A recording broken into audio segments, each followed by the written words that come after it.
how are you? Good. So 10 speakers, 10 companies, 25 people, so I assume everyone is a little bit expert of the smart cities. So you know the challenges, you know the problems and how complex is it, like my friend Lev showed. As I prepare the presentation, but what about payments? It should be very straightforward, because for something valuable, we should pay in something acceptable.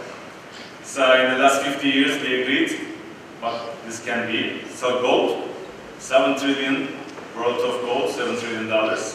Cash, another 8 trillion of cash in banknotes, in coins. Stock exchanges, around 75 trillion as a word in the world. And checks, credit cards, debit cards, against our savings or all accounts, which is $90 billion in the world. So we agreed that a couple of them are there, so everyone uses these things. But what happens is, there are new forms. There are still evolving trends in that one. And one particular thing is, they want us to pay using our phones, using our watches, using our rings, using our wearables. The second thing, they like to us not to sign, not to use passwords. It's more authentication, biometrical face, smiling to the cameras, your thumbs or whatever. Third, it's getting a little strange. Virtual currencies. Not anymore dollars, dirhams, and anything whatever you use. Virtual currencies. And not anymore banks. We like to invest in the areas when there is something called blockchain, distributed of something. So for people 20, 30 years back, burying their money still to the garden. So it's a huge challenging environment also for the payment side. And the challenge is also for the presentation, I assume. So I'll continue in the absence of this. Because a smart city concept of the payment has 5 priorities. The first priority is it should cover all the citizens, which is challenging because today we are called banked, unbanked. Even the banked ones called priority banked or the regular ones. Second, smart city needs a vehicle, a medium, that everything is easy to make the payments, collections, remittance and stuff. It's not that easy as of today because even opening a bank account in UAE, for example, requires a lot of documentation and some mercy of a banking officer. Third one, trust in the system. If you really read what you sign when you get your credit cards or when you open your accounts, you see you pretty much say, I'm a slave of the bank. Yeah? If you would read it, you would not sign it, that's for sure. So you don't have any rights and anything against the banks. Fourth, real-time payment. So a smart city makes more sense if payments are real-time. Today, it's not a real term because the whole industry of financial institutions are making money because of the time difference. Still challenging. And the fifth one, a smart city authority would like to go cashless. They don't want to cash because it's everything digitally transferred and logged. Then there will be no black market, no gray market, no money laundering, nor fund for terrorism or something else. So these are the 5 factors that any smart city has to consider. And so entertainment part should be over for the presentation. Second, should I continue? Yes. These slides are, maybe we can catch up with later. So what's the possible response to that? It is called fintech. So this is the disruptive technology in the smart city payments area. Fintech or fintech companies are the companies, mostly startups, but not always the startups. This is the slide, yes, you can be there. Something is there.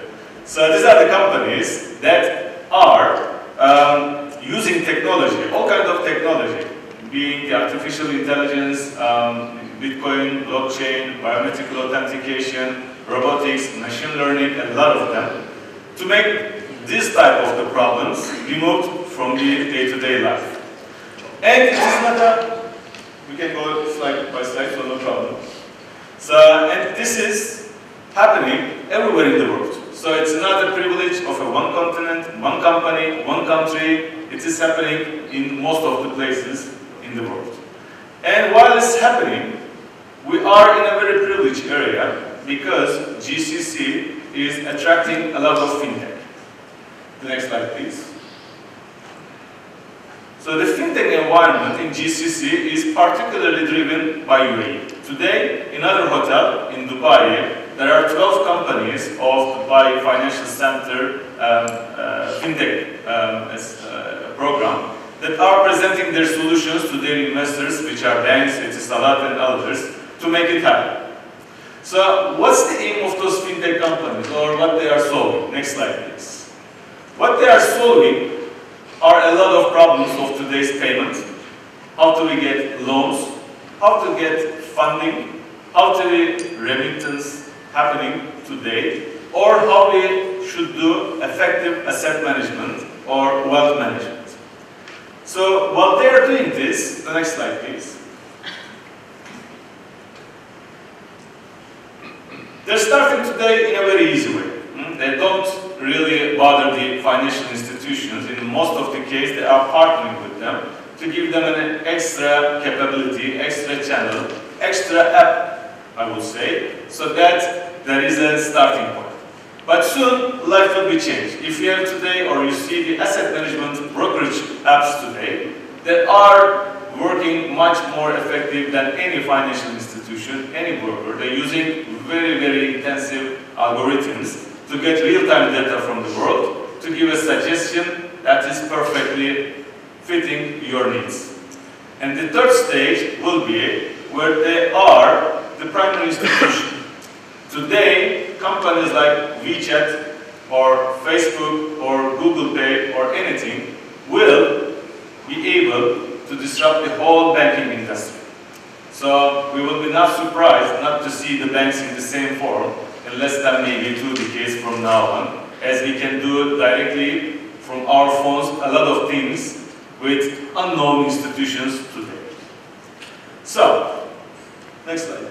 Well, we can stay here. But there is also a very important point. As all those things are happening, there are some needs. There are some needs of connectivity, because all those things need to be connected. There are needs of security. We need a lot of storage. We need a lot of computing power. We need a lot of ecosystem parties to interact with each other. So such things are natural habitat of the telco operators. That's why you will see Etisalat or some other operators. Recently Orange declared they have an Orange Bank, I would say, in this field, because these are the natural strengths and assets of the operator and could be maybe one of the next important revenue streams for them as well. Next slide, please. And we're in a very privileged environment, because UAE declared as one of the few countries that there is a cashless UAE vision in a very near future. It's of course a little bit challenging, because we're talking about a country that has 65% of the payments done still in cash. So they have to do a lot to achieve this. But there are very good initiatives that we should know. Next one. So one of them is, this economy, particularly in Dubai, is very competitive. And to be a competitive, so they're really following great initiatives with great discipline. Everyone will remember that in the less than 3 to 4 years, they achieved everything from papers to a mobile environment. And they're still continuing. The recent 2 initiatives, for example, by DIVA and Dubai Police, we are not even interacting anymore with the people in the counters or the stations. There are 2 happiness centers of those government entities. You talk to robots, and you use video conferencing, you use laptops instead of meeting people. So those initiatives are well followed. One more, please. And there are also 2 very important initiatives that we should always know. One of them is about the Ethem opportunity, and the other one is also equally important in this case. So in the Ethem is a kind of, I would say, currency, virtual currency, that is helping for the government fees in the UAE. So, as a people, you might not recognize this, but billions of dirham transactions is happening through e-dirham.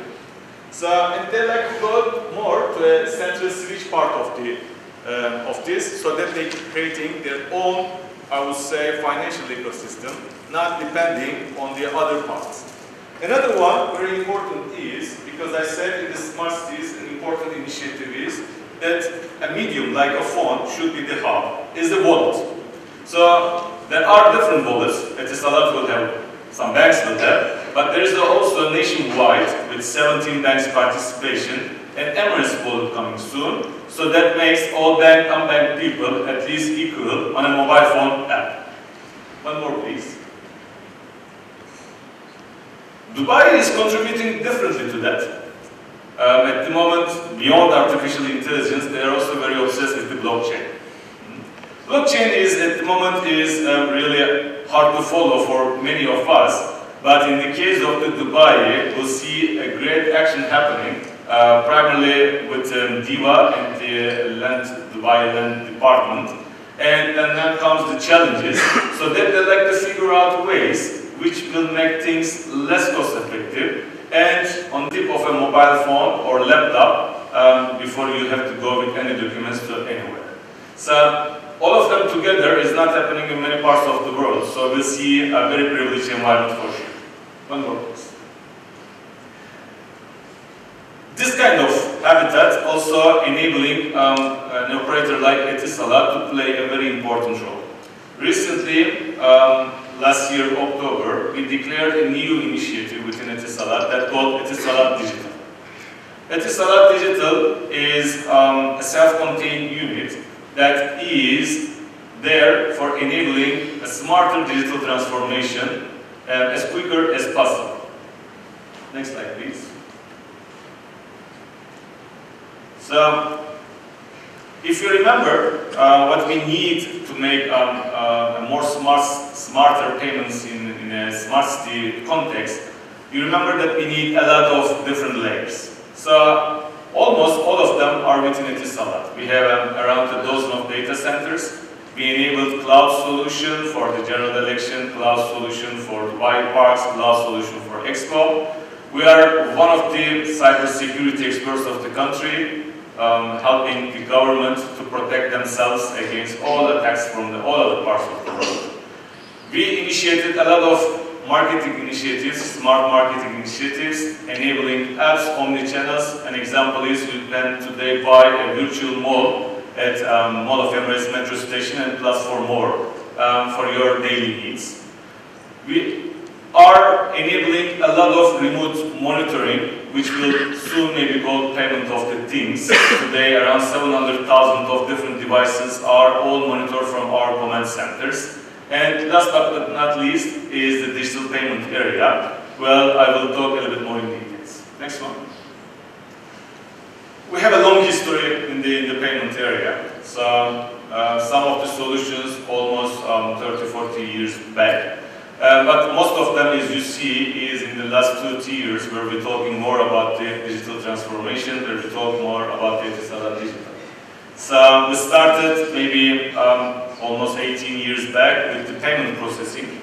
And then in the recent years, we have different channels, mobile wallet for Africa, we'll have the mobile cashier solution, and some more when we have launched new things in this year. Next one. If you look at the portfolio, so we are at the moment processing 20% of all online transactions in UAE. So this is a capability next to the MasterCard and Visa. So and we are still adding in new features, new capabilities, and we are the only ones that can customize today per merchant in the UAE. So an example is everything you pay to Smart Dubai government is authorized and processed mostly through our payment processing capability. Second, we'd like to add more channels to that. Some of them are in form of the devices, traditional devices like post devices or managed post devices, but some others are like the self-service kiosks. Today, some of you might pay your bills on the Etisalat payment network of the kiosk, or if you go to some other government entities, you see there are some kiosks doing the same activity. And one of the other things, we're working also on the large enterprise solutions, being nationwide like central bank switch or e-dirham platform, or could be at the retail level where you come up with a lot of analytics of the payment processing, giving information to the mall owners or the master developers to see more insight to the behavior of the payments of the UAE people. Next one, please. All of them with the same value proposition. So today we are compliant with all international standards. We are bank agnostic. We're working with a lot of banks in the UAE, depending on what we are doing. One of the very few ones that accepting physical and online transactions on the same platform. A lot of flexibility, scalability, APIs that we can work on to make a customized solution for UAE, national or international entities. Next one, please. But the strategic direction is very much aligned with the Go Cashes. So we're going to accomplish our mission if we can enable on one type of solution that is enabling a lot of payment, collection, money transfer, payment of the government fees, and a lot together in one single solution, which is, of course, not easy to do at the moment, but we are coming inch by inch to this solution. One more, please. And of course, we cannot do it by ourselves. So, like many others, like Cisco and like all others that we're going to speak after me, so we're trying to partner with companies. As of today, there are a lot of things we do. We have an open innovation platform, we have an IoT partnership program, we are working with Abu Dhabi and Dubai FinTech programs, accelerators, we're working with the Dubai Future accelerators, so a lot of programs as of today, so that we can find the right partners, the right solution, and to make the UAE vision being cashless as our primary target as well. Thank you very much for your patience, for your time, and if you have any questions. As I said, payment is easy, so you just pay for the time. Thank you very much.